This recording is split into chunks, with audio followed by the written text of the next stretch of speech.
السلام علیکم student, welcome back to my YouTube channel. ہو آپ سب لوگ خیریت سے ہوں گے. آج ہم نے اسلامیہ 202 کا لیکچر نمبر 3 کور کرنا ہے. لیکچر شروع کرنے سے پہلے میرے چینل کو سبسکرائب کر دیں، ساتھ ہی ساتھ بیل آئیکن کو بھی پریس کریں تاکہ نیو آنے والی ویڈیوز کی نوٹیفیکیشنز آپ کو مل جائیں. اور اگر آپ کو کسی قسم کا کوئی ایشو ہو تو آپ مجھے ڈسکرپشن میں لنک ہے میرے واٹس ایپ کا، تو اس پہ آپ جوائن کر کے مجھے بتا سکتے ہیں، کمنٹ کر سکتے ہیں. اگر آپ کو فائلس چاہیے تو آپ مجھے ای میل سینڈ کر سکتے ہیں، میں آپ کو فائلس بھی پرووائڈ کر دوں گی. ٹھیک ہے، لیکچر شروع کرتے ہیں. لٹرل میننگ آف قرآن ہے. جو قرآن ہے وہ ڈرائیو ہوا ہے قرأت سے، جس کا میننگ ہے ہمارے پاس کہ کسی چیز کو پڑھنا. قرأت کا مطلب ہوتا ہے کسی چیز کو پڑھنا. ڈیفینیشن آف قرآن ہے کہ اللہ تعالیٰ نے جو بھی باتیں اپنے محمد سے، رسول اللہ سے جو بھی باتیں کی ہیں وہ اللہ تعالیٰ نے قرآن پاک میں بیان کی ہیں. اور یہی ڈیفینیشن ہے ہمارے پاس قرآن کی کہ اللہ تعالیٰ کے اپنے الفاظ ہیں قرآن پاک میں جو بیان کیے گئے ہیں. ٹھیک ہے، جو علامہ جلال الدین سیوطی ہیں انہوں نے 55 ایٹریبیوٹس جو ہیں وہ اللہ تعالیٰ کی قرآن پاک میں سے جو بہت فیمس تھیں وہ بیان کی ہیں. ٹھیک ہے، اللہ تعالیٰ has mentioned many names in Quran itself. اللہ تعالیٰ نے اپنے بھی بہت سے نام جو ہیں قرآن پاک کے بہت سے نام جو ہے ایکسپلین کیے ہیں قرآن پاک میں اندر ہی، جس میں القرآن، الفرقان، الذکر، النور اور الکتاب. یہ شارٹ کوشچن میں پوچھا گیا ہے سوال مڈ ٹرم کے پیپرز میں، تو یہ امپورٹنٹ ہے. ٹھیک ہے، دین ہمارے پاس آتا ہے ورسز اینڈ سورہ آف ہولی قرآن. ٹھیک ہے، جو ہے جو لیٹر میننگ ہے وہ ہے کہ ورسز از اے سمبل اور سائن. جو ہے ورسز وہ سمبل اور سائن ہے. قرآن پاک میں ہر چیز کا ایک سمبل ہے، ہر سائن ہے کہ کوئی جو کسی چیز کی طرف اشارہ کرتا ہے.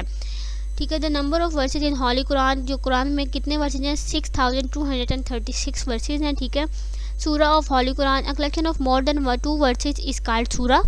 جو 2 سے زیادہ ورسز ہوتے ہیں اس کو سورہ کہتے ہیں. ٹھیک ہے، اور 114 سورہ ہیں قرآن میں ٹوٹل، یہ تو آپ لوگوں کو پتہ ہی ہوگا. اور قرآن پاک کی سب سے لارجسٹ سورہ جو ہے وہ سورہ بقرہ ہے، اور جو سب سے شارٹیسٹ ہے وہ سورہ کوثر ہے. اچھا، ڈسینڈنگ آرڈر. جو آرڈر ہے according to which the Quran was revealed is called order of descend. Descending order میں قرآن نازل ہوا ہے. ٹھیک ہے، اس لیے وہ کہہ رہے ہیں کہ جی پہلی جو ورسز ہیں وہ ہے سورہ علق کی جو سب سے پہلے ریویل ہوئی تھی. توقیفی آرڈر. توقیفی آرڈر ہے جی التوقیفی arrangement refers to the current arrangements of Quran. جو کرنٹ ارینجمنٹ ہیں قرآن کے اس کو کیا کہتے ہیں؟ یہ توقیفی آرڈر کہتے ہیں.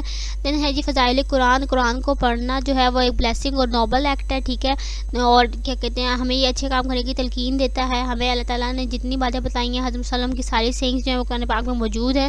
حضرت محمد صلی اللہ علیہ وسلم بھی قرآن کو پڑھتے تھے اور انہوں نے ہمیں پریکٹیکل سارے کام کر کے دکھائے ہیں. جو بھی قرآن میں ہمیں ہر اس سچویشن میں اللہ تعالیٰ نے جو بھی زندگی میں ہمیں جو مشکلات پیش آئیں گی ان کو اپنے رسول کے اوپر رکھ کے ان کے ساتھ بھی وہی معاملہ بنا کے اور ہمیں وہ سب کچھ ایکسپلین کیا ہے قرآن کے اندر. ٹھیک ہے، تو اگر آپ سے وہ پوچھا کہ فضائل قرآن کو ایز اے لانگ بنائیں تو آپ یہ سارے پوائنٹس اس میں لکھ سکتے ہیں. دین ہمارے پاس ہے compilation of Quran in prophet ایرا.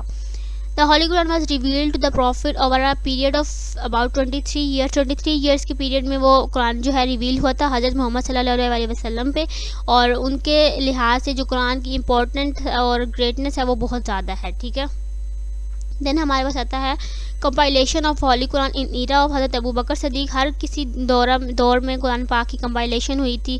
ٹھیک ہے، After the martyrdom, large number of hifz among the companions in the Battle of Yamama. The concern of protecting the Holy Quran become intense among the companions. وہ کہہ رہے ہیں جی جب بہت سے حفظ قرآن تھے وہ یمامہ کی جو جنگ ہوئی تھی اس میں قتل ہو گئے تھے، تو اس کے بعد نا قرآن کو پریزرو کرنے کا ایک مسئلہ پیش آیا تھا. ٹھیک ہے، تو پھر حضرت عمر نے ایڈوائز کیا حضرت ابو بکر کو کہ وہ قرآن کو ایک پیس کے طور پہ جمع کریں. ٹھیک ہے، حضرت ابو بکر نے بغیر کسی ہچکچاہٹ کے ان کے جو بات تھی وہ مان لی، اور پھر کہا کہ how can we do what the holy prophet did not do, کہ ہم وہ کام کیسے کر سکتے ہیں جو کہ حضرت صلی اللہ علیہ وسلم نے نہیں کیا. ٹھیک ہے، پھر انہوں نے ایکسپریس کیا کہ جی حضرت عمر نے انسسٹ کیا ان کو کہ وہ پروٹیکشن اور قرآن کا جو ہے مطلب کہ for the protection of the Quran for future, کہ اس طرح جو ہے اگر وہ یہ کام کریں گے تو قرآن جو ہے وہ فیوچر کے لیے پروٹیکٹ ہو جائے گا. اور اس پہ اگر آپ سے یہ پوچھا جائے تو آپ وہ آیت بھی لکھ سکتے ہیں کہ قرآن کی حفاظت کا ذمہ تو اللہ تعالیٰ نے خود لیا ہے. ٹھیک ہے، collecting and editing of the Quran. Collecting اور ایڈیٹنگ بھی ہوئی تھی حضرت ابو بکر صدیق کے دور میں. ٹھیک ہے، 2 ممبرس تھے کمیٹی کے، حضرت عمر فاروق اور حضرت زید بن ثابت.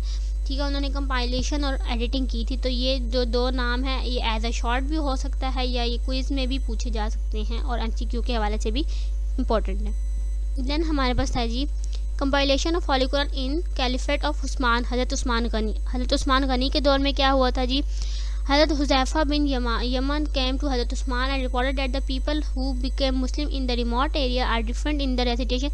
وہ کہہ رہے ہیں جی جو ریموٹ ایریا میں جو انہوں نے اسلام قبول کیا تھا ان کی ریسیٹیشن اور دوسرے عربک لوگوں کی جو ریسیٹیشن ہے نا وہ ڈفرینٹ ہے، کیونکہ قرآن کے there was a very fair conflict and clashes among Muslim on reading Quran. اور اس مسئلے پہ بہت سے کلیشز ہوئے تھے کہ آپ مطلب ہوتا ہے نا ایکسنٹ ہوتا ہے لوگوں کا، وہ ایکسنٹ پہ لڑتے تھے کہ تمہارا ایکسنٹ ٹھیک نہیں ہے ہمارا ٹھیک ہے. حضرت عثمان غنی نے 4 ممبرس کی کمیٹی بنائی جن میں حضرت زید بن ثابت، حضرت عبداللہ، حضرت سعید اور حضرت عبد الرحمن جو ہے موجود تھے. ٹھیک ہے. انہوں نے کیا کیا؟ انہوں نے دین پریپیئرڈ 7 آئیڈینٹیکل کاپیز آف قرآن بنائی. انہوں نے ٹھیک ہے 7 کاپیز بنائی اور ان کو ڈفرینٹ اسلامک سٹیز میں بھیج دیا تاکہ ایک ہی جیسا قرآن پاک سب پڑھیں. جو عرب کے لوگ تھے ان کی تو لینگویج اتنی اچھی تھی کہ ان کو قرآن میں کسی قسم کی کوئی مشکل پیش نہیں آتی تھی. زیر زبر پیش اور ڈاٹس کے بغیر ہی وہ قرآن پڑھ لیتے تھے. لیکن جب یہ قرآن دوسرے سٹیز دوسرے شہروں میں بھیجا گیا اور دوسرے ملکوں میں بھیجا گیا تو جو نان عرب لوگ تھے ان کو وہ پڑھنے میں مشکل ہوتی تھی. اور پھر حضرت ابو اسد الدولی کے کہنے پر ایک لٹریچر ایکسپرٹ تھے وہ، انہوں نے پھر اس کو زیر زبر پیش جس کو ہم ڈیاسٹرکس کہتے ہیں وہ لگائی تھی. اور پھر یہ کام بھی حضرت عثمان کے دور میں ہوا تھا. تو وہ آپ سے یہ بات پوچھ سکتے ہیں. یہیں تک تھا ہمارا لیکچر نمبر 3. نیکسٹ لیکچر میں ملتے ہیں. اللہ حافظ.